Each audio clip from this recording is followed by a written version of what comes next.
केंद्र सरकारने लागू केलेल्या कामगार विरोधी श्रमसंहितांच्या निषेधार्थ कामगार संघटना संयुक्त कृती समितीतर्फे गुरुवारी देशव्यापी संप पुकारण्यात आला।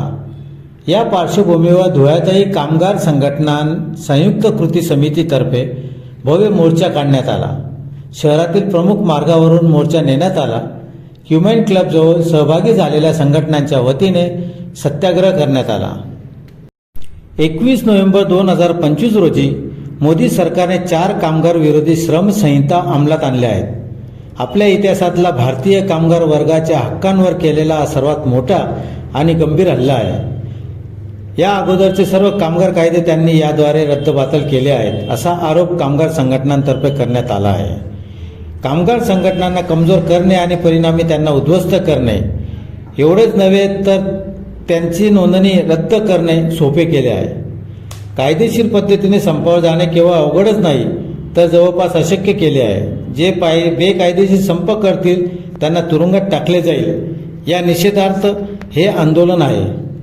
केंद्र सरकारने कामगार विरोधी धोरण हाती घेतले आहे। दररोज नवीन कायदे करून कामगारांना अडचणीत आणण्याचे काम केंद्र सरकारने सुरू केलेले आहे। या सरकारने लागू केलेले नवीन कायदे कामगार संघटनांना संपवण्यासाठी आणि हक्क हिरावण्यासाठी आणले आहेत, असा आरोप कामगार संघटना संयुक्त कृती समितीने केला आहे। या केंद्र सरकारच्या धोरणाच्या निषेधार्थ गुरुवारी धुळ्यात कामगार संयुक्त कृती संघटनेतर्फे मोर्चा काढण्यात आला। तसेच यावेळी केंद्र सरकारचा निषेधही व्यक्त करण्यात आला। या आंदोलनात खासगी सरकारी क्षेत्रातील कर्मचारी, कंत्राटी कामगार तसेच आशा, अंगणवाडी आणि शालेय पोषण आहार सेविका मोठ्या संख्येने सहभागी झाले होते। या आंदोलनाचे नेतृत्व comrade LR Rao, comrade Vasant Patil, comrade Popatrao Chaudhari, comrade Deepak Sonawane, doctor Sanjay Patil, Rajendra Mali, comrade Irfan Maniyar, Raju builder, Harichandra Londhe, Yesu Tayde आदींनी केले होते।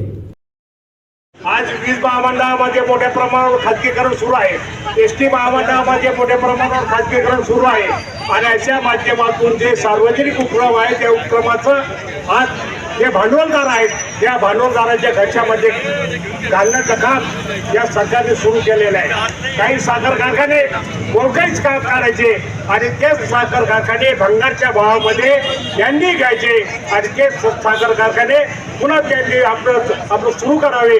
अशा माध्यमातून आज हे जे धनाढ्य आहेत ते धनाढ्य होत आहेत आणि गरिबातला गरीब होत आहे। आज शेतकऱ्याच्या मालाला हमी भाव नाही। आज शेतकरी इकडे त्याचं कंबरडा मोडला गेलेला आहे। आज कापूस बाहेरून आयात केलं जातो आहे, आज सोयाबीन बाहेरून आयात केलं जात आहे आणि जे या भारतामध्ये जे पिकत आहे त्याला बाकीमोल किमतीमध्ये आज द्यावं लागत आहे। आणि म्हणून हे जे सरकारचं धोरण आहे या धोरणाच्या विरुद्ध त्याचबरोबर जे कामगार कायदे 29 कामगार कायदे कामगारांनी रक्तपात करून आपल्या प्राणाची आहुती देऊन जे कामगार कायदे मिळवले ते कामगार कायदे मोडीत काढून या सरकारने 4 कामगार कायदे पारित केले।